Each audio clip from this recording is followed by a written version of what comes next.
Hello et bienvenue dans ce nouvel épisode de Successful Anonymous. Ici c'est Déborah et aujourd'hui j'ai envie de te parler du shift business qui s'est opéré en fin 2023, je dirais vers la fin de 2023, et dont tu devrais tenir compte en 2024 pour optimiser au mieux tes formations, tes coachings, tes accompagnements, tes prestations, histoire de répondre au mieux à cette fameuse attente qu'ont désormais les consommatrices.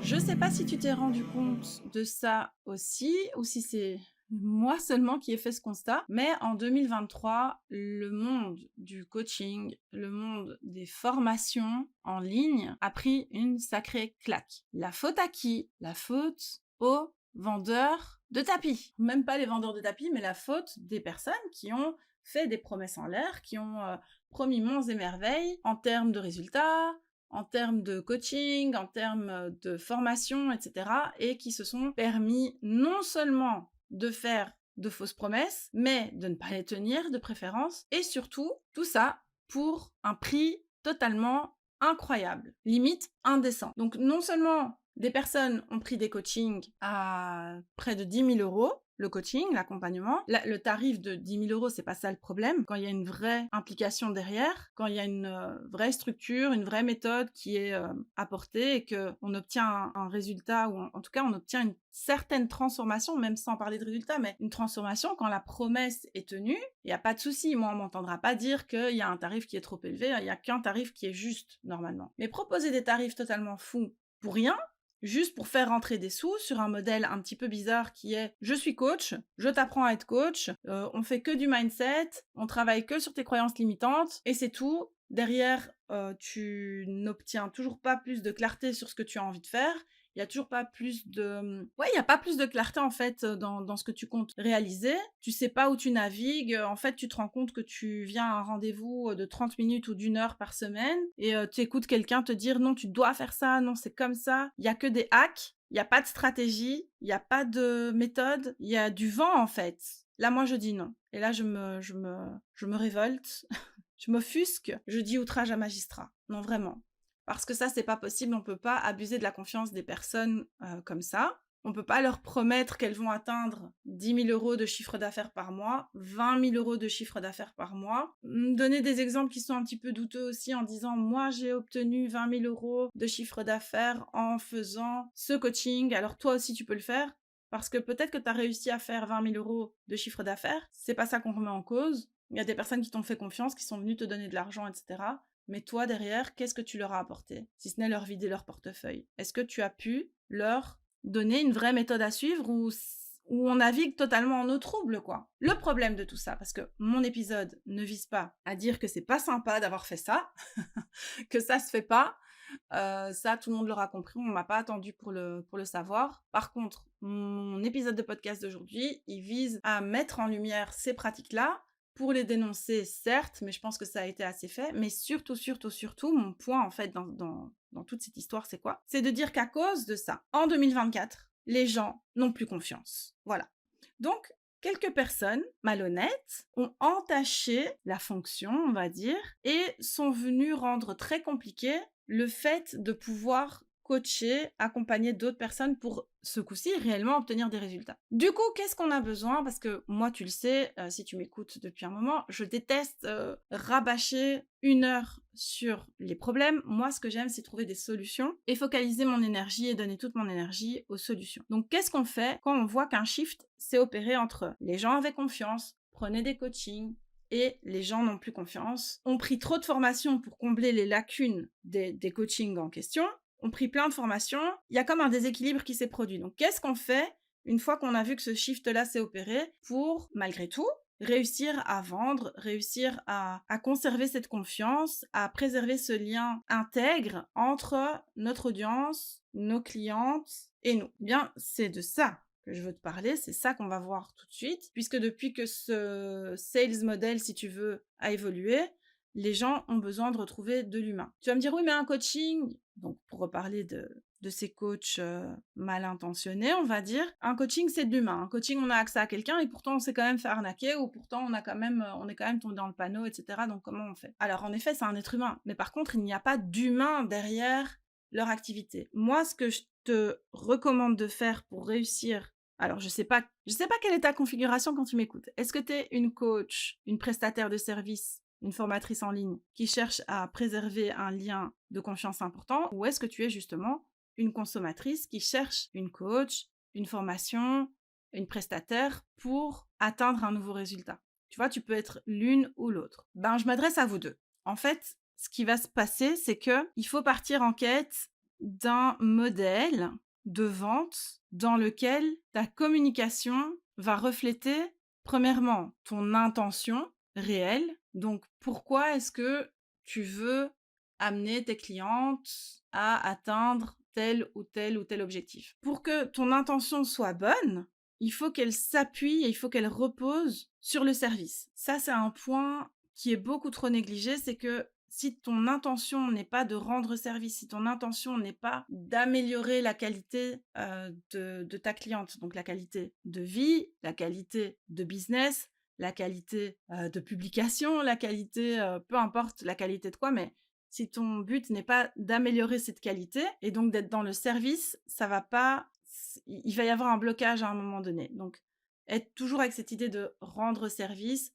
donner de la valeur, apporter un résultat meilleur, être convaincu aussi que ce que tu as à apporter va vraiment changer la donne pour la personne qui va faire appel à toi. Et si c'est toi qui fais appel à quelqu'un, être persuadé que cette personne est la bonne personne pour t'apporter cette valeur.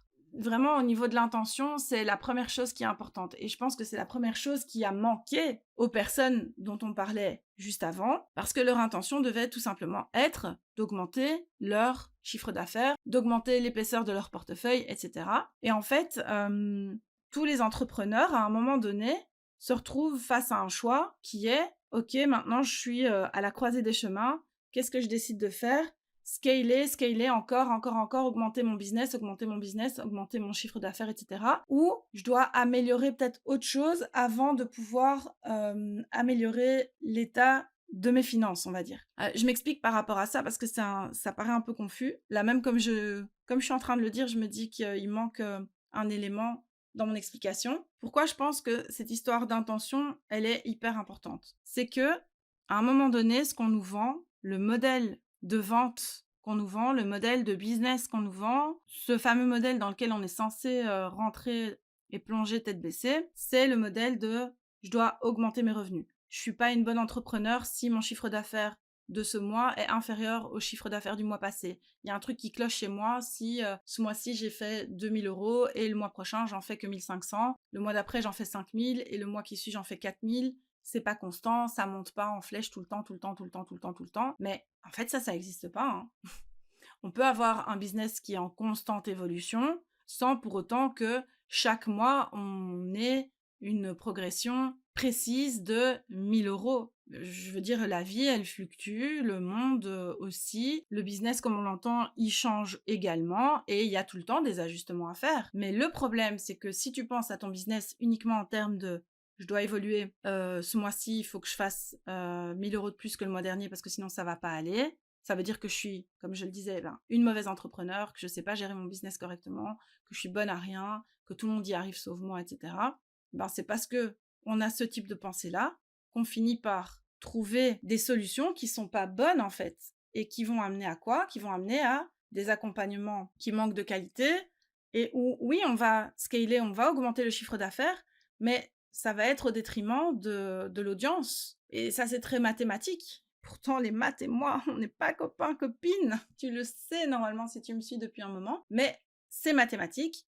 Si tu veux tout le temps faire plus, tu vas à un moment donné devoir négliger d'autres aspects comme la qualité, comme la promesse, comme la transformation. Et c'est parce que tu vas être alors ce mot j'ai du mal, obnubilé par ton CA uniquement.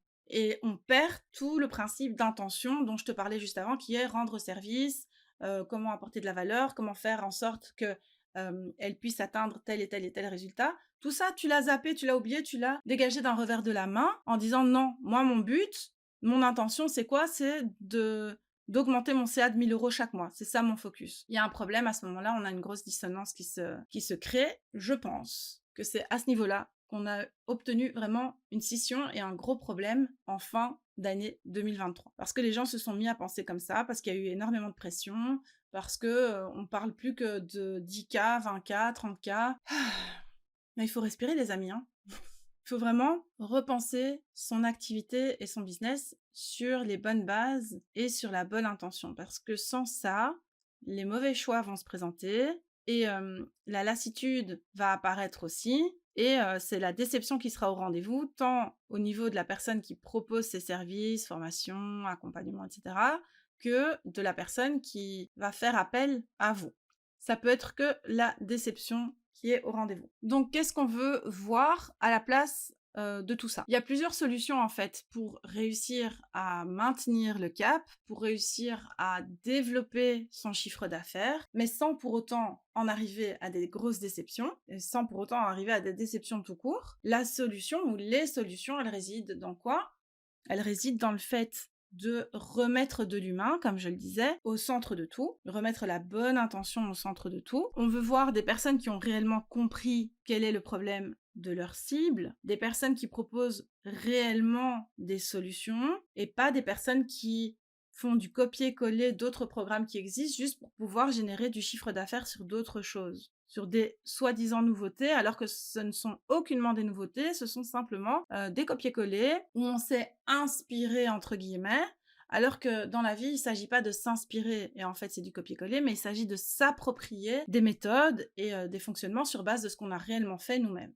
Alors les filles, ça part dans tous les sens, mais c'est pas grave. Je suis sûre que vous arrivez à me suivre. Je vais me recentrer sur mon idée principale qui est donc qu'est-ce qu'on fait pour faire évoluer son business sans pour autant en arriver à des stades de déception? On remet de l'humain au centre de tout. Donc on prend le temps en fait d'abord de se poser et de bien comprendre ce que veut notre audience, ce dont elle a besoin, et ça passe aussi par la communication, par les échanges, etc. Donc hyper important, et on en revient toujours au même point, donc de l'humain, de l'humain, de l'humain. Une fois qu'on a bien compris ce que tout le monde veut et qu'on a réussi à proposer de nouvelles choses, qu'est-ce qu'on fait? On met les actions en place pour avancer vers des systèmes de vente qui sont plus intuitifs, qui sont plus dynamiques aussi. Et pour ça, sincèrement, je n'ai rien trouvé de mieux à l'heure actuelle que la stratégie d'offres éphémères. Pour dynamiser son business, pour dynamiser ses ventes, pour dynamiser la communication, etc., le fait d'avoir des offres